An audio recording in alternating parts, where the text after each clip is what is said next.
Hello, everybody. This is Rogers Harrison. Welcome to another episode of the Sports Deep Dive Podcast. I'm joined by Brian Kuparic, who manages to co-host with me a couple of times every so often. Welcome, Brian. Hey, thanks, Rogers. How are you? I'm doing good. Doing good. All right. So today we're going to talk about a basketball player. How's that? Oh, fun. But unfortunately, that basketball player is not from Michigan. Well, they can't all be from Michigan. Today we're going to talk about Jon Koncak. Okay. Have you heard about Jon Koncak? I've heard of Jon Koncak. All right. But I'm not going to say I am a Koncak fan. Okay. Well, Jon Koncak was a 7-foot center who played in the NBA for 11 seasons, primarily with the Atlanta Hawks. Okay. Before finishing his career with the Orlando Magic. The Magic. So John Francis Koncak was born on May 17th, 1963 in Cedar Rapids, Iowa. Okay. Big Ten country. Yeah. All right. He grew up, though, in Kansas City, Missouri. Okay. So, sorry, he didn't stay in the... He didn't stay in the... He attended Center High School in Kansas City. Despite becoming 7 feet tall, he wasn't always significantly taller than his peers. He reportedly grew about 3 inches a year during high school, reaching his full height by graduation. Oh. So it was kind of a slow go. Yep. And then do you know where he went to college? I do not. All right. Jon Koncak was recruited and signed by Southern Methodist University, known as SMU. Yeah. Which was rebuilding its basketball program at the time. He played for the Mustangs from 1981 to 1985. Okay. And then in 1985, he was the 5th overall pick in the 1985 NBA draft. Not too shabby. So you're probably wondering, wow, the 5th pick of the NBA draft, he must have had some impressive stats. Well, let's take a look at those stats there, Brian. All right. All right. Whoops. All right. We are going to take a look at those SMU stats. All right. So, for instance, his freshman year, played in 27 games. He had 155 assists. Okay. I'm sorry. I take that back. I'm not reading that right. He had 92 offensive rebounds. He had 155 total rebounds. He had 25 assists, 13 steals, 36 blocks. So, he's doing impressively. Yeah, not bad numbers at all. He had 271 points. So, in 27 games, we're looking at maybe 10 points a game, right? Right. So, that's pretty typical for a freshman, right? Not getting much playing time, perhaps, or just coming in. Well, and he's a center too. He's not a point guard or a point scorer. But right. The assists, the steals, and the blocks, those are pretty impressive as well. That's what I'm saying. Good numbers. Yeah. He's averaging at least a steal a game and lots of stuff. Yeah. Yeah. All right, let's take a look at his sophomore season. He played in 30 games, right? Okay. So he is now a sophomore. He had a total of 282 rebounds. Okay. Remember, he had 155 as a freshman. He had 123, which were offensive rebounds.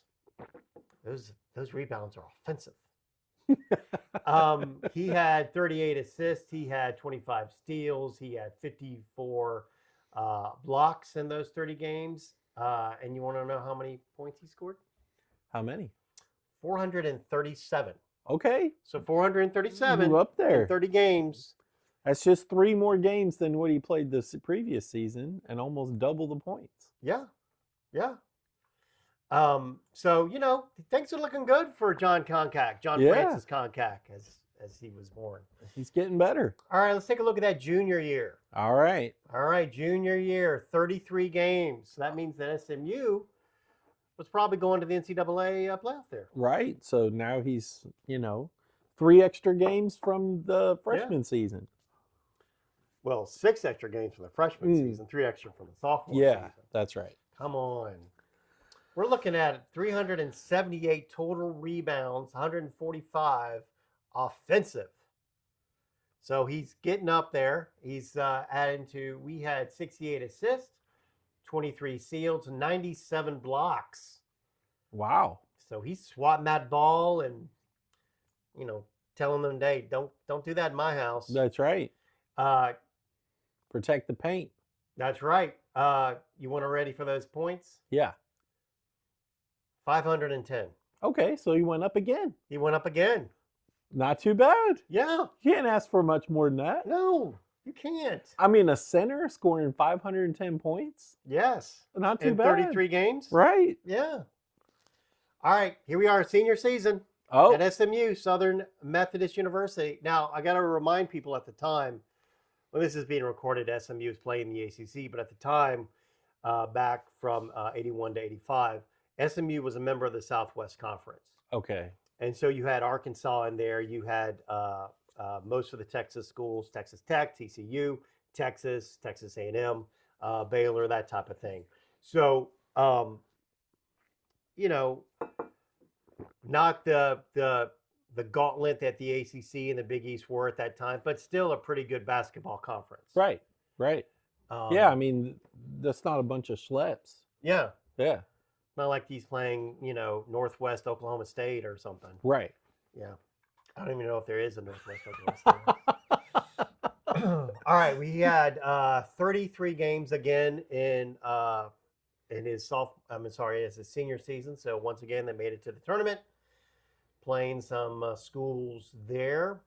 He had 192 offensive rebounds. He had 354 total rebounds. So again, doing well. He had 42 assists. He had 13 steals. So his steals went down, but he had 91 blocks. So his rebounding, his assists, his steals, and his blocks were down from the previous season. Okay. But still nothing to be upset about, right? Right. Solid numbers. But he increased in points. He had 566 points. Okay. So, yeah. I mean, all right. So, to summarize, freshman season, 78 points. 108 points sophomore season. I'm sorry. Freshman season. I'm sorry. I was looking at the wrong stat. Freshman season, 271 points. Right. 437 points sophomore season. 510 junior season, 566 senior season. So, all the other categories that we talked about, he went down, but his points, he went up. Right. So he's blocking, still scoring, and doing his thing. And yeah, so, he's doing quite a job there. All right. So let's get back to the NBA. Okay. So he completes his SMU career, some impressive stats. I read those out to you. And he was the 5th overall pick in the 1985 draft. Let's take a look at some other number 5 picks. We're talking about number 5 overall. We're not talking about 5th round or anything like that. Right. Charles Barkley. Okay, big name. Charles Barkley, drafted by the Philadelphia 76ers the year prior, 84, went on to win an MVP, and was inducted into the NBA Hall of Fame. Right. Or Basketball Hall of Fame, I should say. All right, Scottie Pippen. Another big name. Scottie Pippen, selected by the Seattle Supersonics in 1987. I forgot that he was drafted by the Supersonics. Yeah. He then was traded to Chicago Bulls and became a key part of 6 championship teams. So Barkley the year before, Pippen a couple of years after, Jon Koncak. So, hey, you're thinking, the Hawks are thinking, hey, if we make him the number 5 pick, we're pretty good companies. I'll go ahead and give you some more names. How's that? Okay, sure. Kevin Garnett. Okay. You heard of Kevin KG, Garnett? Yeah. Drafted by the Minnesota Timberwolves in 1995, played 21 seasons, won an MVP award, and helped the Boston Celtics win a championship. Right. Dwayne Wade. Yep. Yeah. Miami Heat drafted him in 2003, became one of the most successful guards in NBA history. winning 3 championships, and being named an MVP. So this number 5 spot's got to be looking awesome, yeah, right? yeah, I mean, the 5 is magic. yep. All right. All right, I got a couple more. Oh, really? Well, I've got 3 more. I'm gonna give you Okay. 3 more. Ready? Ray Allen. Okay. Heard of Ray Allen? I heard of Ray Allen. Drafted by the Minnesota Timberwolves in '96. He was immediately traded to the Milwaukee Bucks, became one of the greatest shooters in NBA history. Mm-hmm. Vince Carter. Yeah, nope. Vince Carter, drafted by the Toronto Raptors in 1998, traded to the Golden State Warriors, and went on to a long, successful career with many, many NBA teams. Yeah. And here's one of my faves, Trae Young. Okay. Trae Young, the Dallas Mavericks selected him in 2018, but he's immediately traded to the Atlanta Hawks for Luka. Okay. Luka Doncic. All right. All right. Now, here is a draft bust at the number 5 pick. Ready? Okay. Thomas Robinson. Never heard of him. Exactly. Thomas Robinson was drafted by the Kings in 2012, but played for 6 different teams in his short career. Yeah. Usually when you're like only in the league for 3 years and you're on 6 teams, it's pretty bad. Yeah. Well, I said short career. I didn't say. Yeah, I know, but I'm just saying. Okay. So, I mean, I gave you some pretty good names. Yeah. But not like if I own an NBA team, I'm looking at that 5 pick pretty seriously. Yes.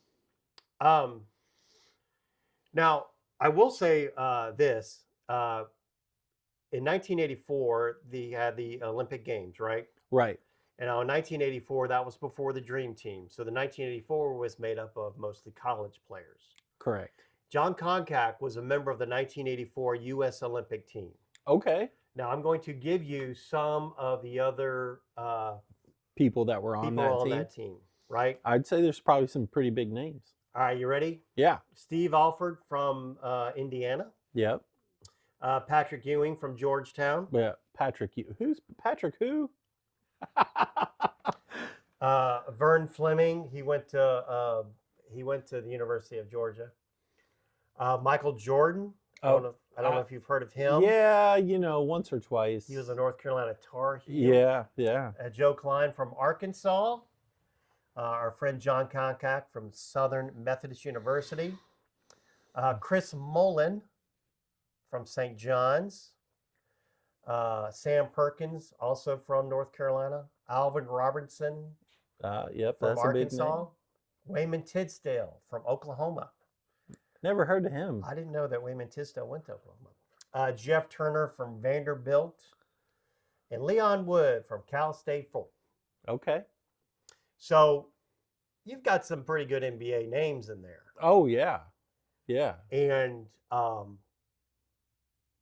the Hawks were probably thinking, we got the number 5 pick in the draft. I mean, this is going to be like shooting fish in the barrel. Right. Because, we've got there's some pretty good players out there that we could get. And, Jon Koncak, oh man, based on his SMU numbers. And the fact that he played for the Olympic team. Yeah. Like, it's all adding up. Yeah, they're going to do it. All right. All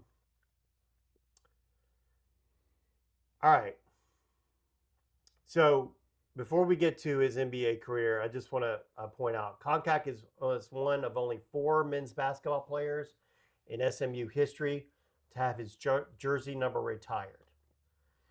SMU has retired the basketball numbers of Gene Phillips, number 23, Jon Koncak, who wore number 24, Jim Krebs and Mike Wilson, who both wore number 40, and Carlin Kennedy, who wore number 50. Now, Carlin Kennedy is the only woman whose number has been retired, and that happened in 2018. So that's pretty impressive. Yeah. Wonder what their criteria is. It's got to be pretty steep. Yeah. Yeah. If only there's only one right woman. Koncak was inducted into the SMU Athletics Hall of Fame in 2010, so long after his NBA career had ended. But now we're going to talk about his NBA Okay. if we can. So let's take a look at those NBA stats. Well, first of all,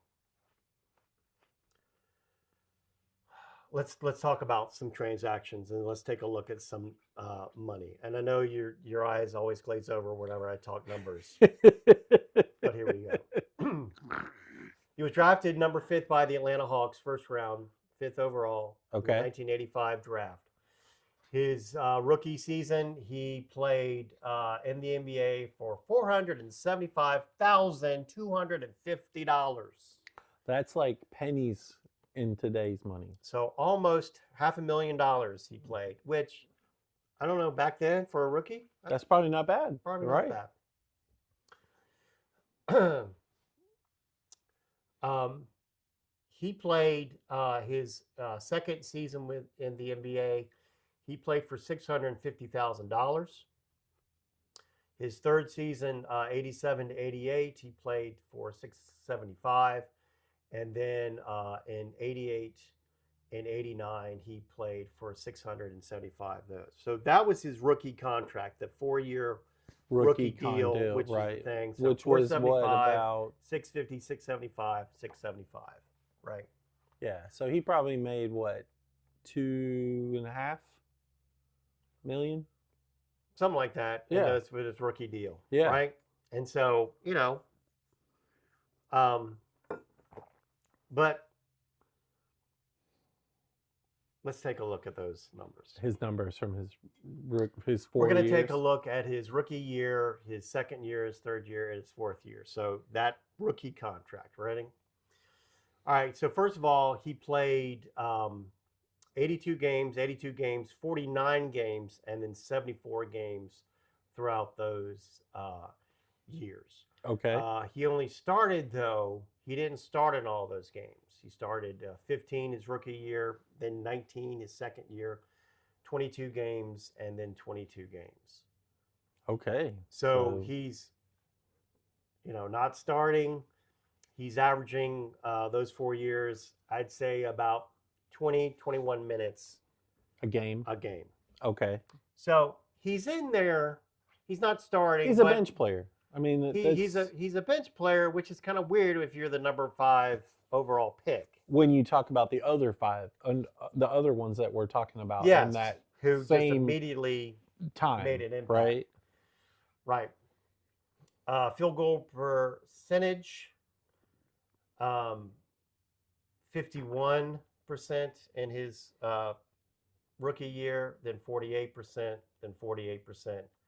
And then he jumped up to 52% in that final year of that contract. Okay. 3 points, he didn't shoot 3-pointers.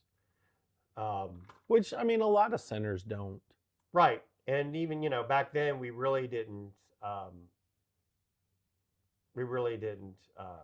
shoot. So we were looking at his total rebounds, offensive rebounds. We're looking at maybe 2 out of those 4 years, like 2, averaging 2 offensive rebounds. Total rebounds, maybe 6. Steals, not even 1 per game, averaging blocks, maybe 1 block. So the numbers aren't translating from SMU to the NBA. No, they are not translating. And here's his points total, his average. This is his average: 8.3, 5.6, 5.7, 4.7. Yeah, so the points, his scoring's not really, which, I mean, that's evident. And if he'd been doing better, he'd been starting. Yep. Not coming off the bench. Excuse me. All right. The Atlanta Hawks went to the playoffs the 3 out of his first 4 years. They went his rookie year, his sophomore year, and then they went again his 4th year, the last year of his rookie contract. Now let's go back to the transactions page. And starting in 89-90, which, is after his rookie contract, he's making $2.2 million a year.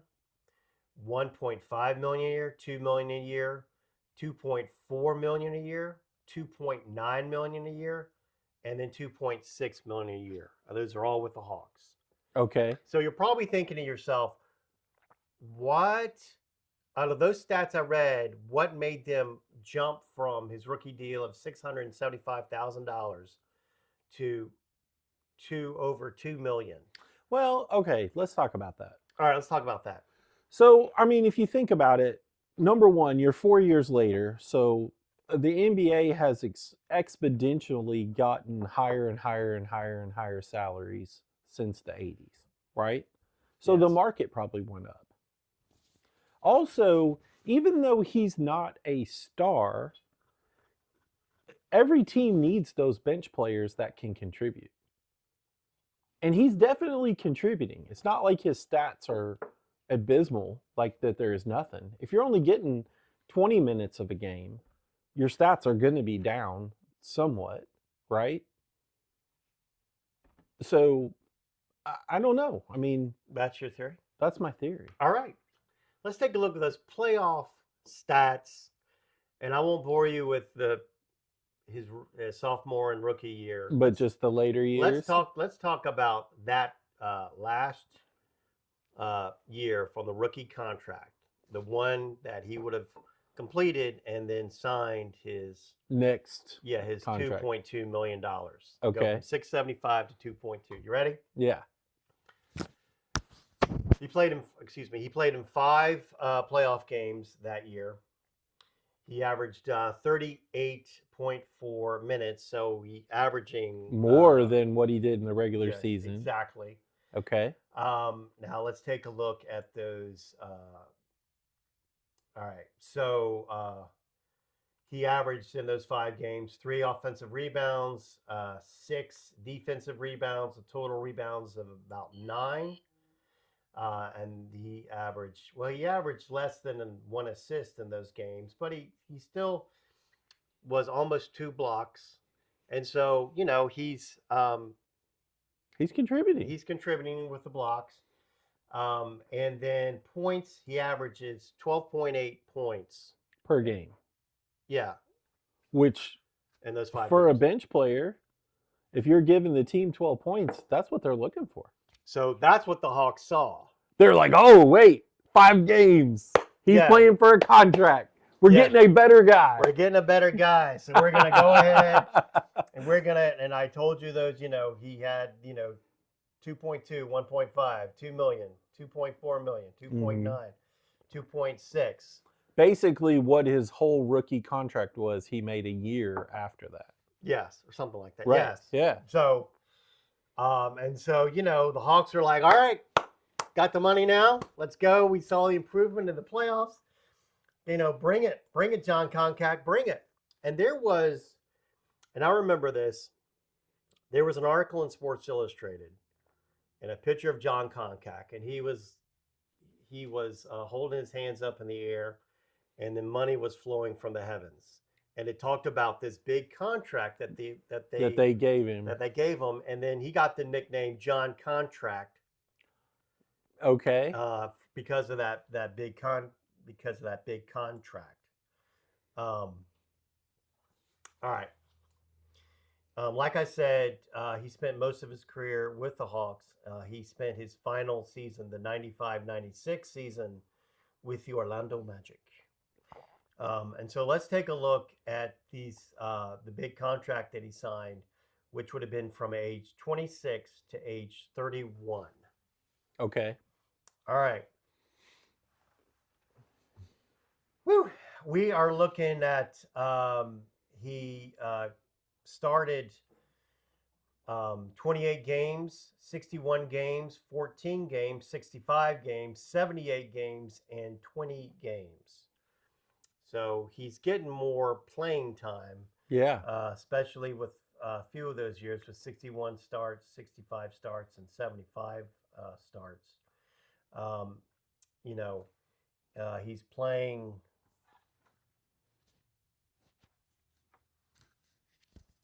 He's so he's doing. He's getting more time. right? Um, but let's take a look at some of these numbers. Uh, field goal percentage 61, 44, 39, 46, 43, 41. Pretty I mean, consistent with those early years, but not better. yeah, yeah. Because remember, his final The years, his rookie year, 61 was the best one. I think in his yeah, rookie years, it that was was all in the 40s, right? yeah, except the last two, well, the last year of his contract. Right. But yeah, the 61 was the year after he signed that big deal. Um, we're taking a look at some of his rebounding. 4 total rebounds, uh, 5, 3, 6, 4, 3. I mean, not like what he was doing at SMU. Um, total points, these are per game, right? 3.7. So we'll say 4. 4 again, 3, 4 again, 4, 3. Yeah, that's not Yeah, that's not cutting it. yeah, Where's the 12 average, yeah. right? And then you're saying, well, maybe he's only shining in the playoffs, right? Yeah, the playoffs. All right. 5 games, a couple of years after that big offensive production. Yeah. Um, he had 20 about he averaged about 26 minutes, 27 minutes. So his average was down. His field goal percentage was at 29%, not the 62% that he was the 2 years but previously. And his total points, remember, it was 12.8, Right. averaging in those 5 games. He averaged 2. Oh wow. Yeah, that's barely worth even having you on the court. A couple of years later, they went to the playoffs again. Just 3 games, he averaged 1 point. And then his final year with the Hawks. I'm sorry. And then the year after that, they also went to the playoffs, played 11 games. So they went a little further in the playoffs. So you're thinking, oh, 11 games, time for Right. Mr. Jon Koncak to shine, right? Um, 5.3 points in 11 games, average 5.3 points in 11 games. So really the same as what he was doing in the 5 games. Yes.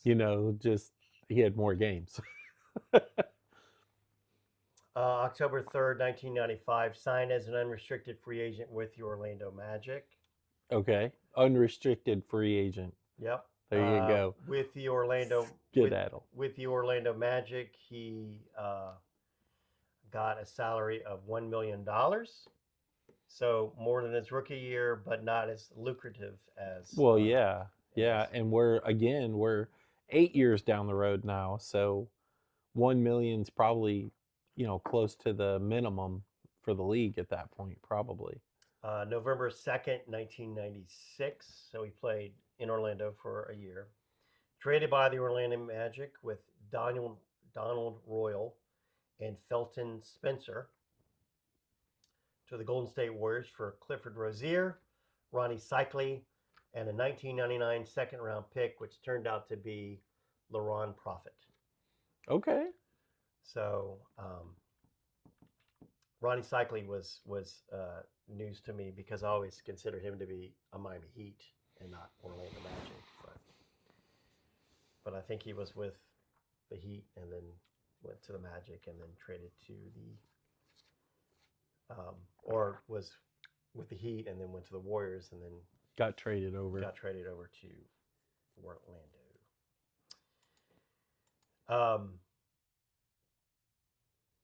So he really didn't play